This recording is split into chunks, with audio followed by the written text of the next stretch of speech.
Subscribe कीजिए हमारे channel pension talk को और साथ बेल आइकन पर भी क्लिक कीजिए। अस्सलाम वालेकुम तमाम सरकारी मुलाजमीन और पेंशनर को वेलकम करते हैं। एक और बड़ी ब्रेकिंग न्यूज़ आपके साथ शेयर करते हैं। FBR के रूल्स में बड़ी तब्दीली हो गई है, जिससे बड़ी सहूलत सरकारी मुलाजमीन, पेंशनर और आम कारोबारी अफराद के लिए पैदा हो चली है। आप सब लोगों का जानना बहुत ज़रूरी है।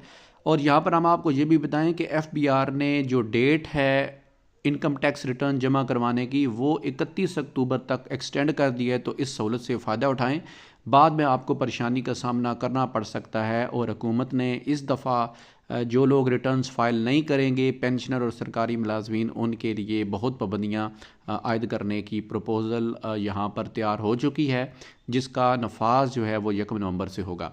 तो इनकम टैक्स 2024 के रूल में जो SRO में मज़ीद तब्दीलियाँ की गई हैं, उनकी मुकम्मल तफसील उर्दू तर्जमे के साथ 3 बड़े रूल, 3 बड़े पॉइंट्स यहाँ पर तब्दील किए गए हैं। तीनों चीज़ों के मतलब आपको अपडेट करता हूँ कि ये चीज़ें हैं क्या। तो जनाब, सूरत ये है कि SRO 1638/2024 तारीख़ है 18 अक्टूबर 2024। इनकम टैक्स के rule number 1881B of income tax rule 2002 में मदद झैल तब्दीलियाँ की गई हैं। नंबर 1 क्या है? इस तब्दीली की वजह से अब कोई भी मौजूदा ख़त्म होने वाले साल की रिटर्न मुकर्रर तारीख के अंदर अगर जमा करवाएगा तो उसका नाम ATL में आ जाएगा। मसलन अब गोशवारे बरए साल 2024 जो कि 30 जून को ख़त्म हो रहा था माली साल, तो उसके जमा हो रहे हैं, जिसकी लास्ट डेट 31 अक्टूबर है।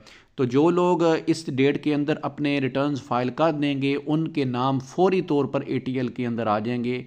पहले ये होता था कि आप बेशक रिटर्न अपना फाइल कर दें तो ATL लिस्ट अपडेट होती थी 1 मार्च 2025 को होनी थी, तो आपको 5-6 महीने मज़ीद इंतज़ार करना पड़ता। एक्टिव टैक्स लिस्ट के अंदर नाम जो है, एक्टिव टैक्स पेयर जितने होते हैं वो लोग होते हैं जिनका स्टेटस एंटीएन एक्टिव आ रहा होता है और उन्होंने अपने दुरुस्त तरीके से इनकम टैक्स रिटर्न जमा करवाए होते हैं।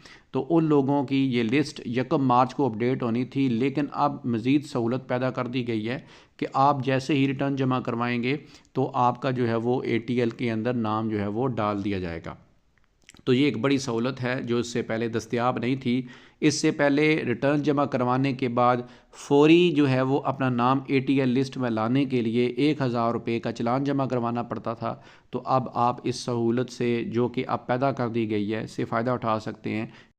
इस हवाले से दूसरी जो बड़ी तब्दीली वो ये की गई है कि पहले जो लोग रिटर्न जमा करवाते थे तो पिछले सालों का जो कि रिटर्न्स बकाया होता था, तो अब यहाँ पर सहूलत ये है कि आप जैसे ही डेट इसकी ख़त्म हो जाएगी 30 अक्टूबर के बाद या 31 अक्टूबर के बाद, जब आप अपना रिटर्न जमा करवाएंगे तो सिर्फ मुतलका साल, इसी साल का जो आपने जुर्माना है वो आपने सरचार्ज की शक्ल में 182A के तहत जमा करवाना होगा और आप अपना रिटर्न फाइल कर सकेंगे।